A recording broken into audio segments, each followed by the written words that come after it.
бактылуулук акчада деген адамдар бар.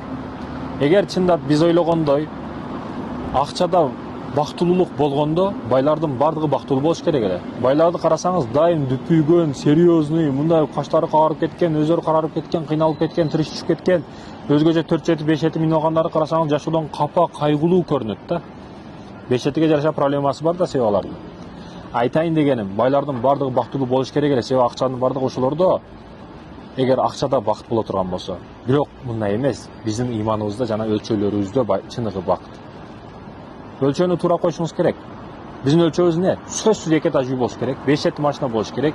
Болбосо болбойт, ушу жулуп талап болсо да алышыбыз керек сөзсүз түрдө. Кудай Таала эпенден бактылуу жашай бер, мына сага болот десе дагы жок. Мен мындай кылышым керек, деп турушубуз керек да биз. Өлчөлөрүбүз туура эмес. Сөзсүз түрдө 2000 адам баша кылып кафеде той беришибиз керек. Сөзсүз түрдө элге жарыя кылып той кылышыбыз керек. Өлүп атканыбыздагы акча, төрөлүп атканыбыздагы акча, бардыгы ысырапчылык бизде.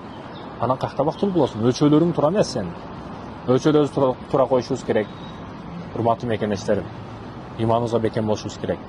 Ошондо биз бактылуу болобуз. Эгер шүгүр кылсак, биз бактылуу болосуз. Шүгүр кылбаган пендеге Россияны берип койсоң да ал шүгүр кылбай, бактылуу боло албайт.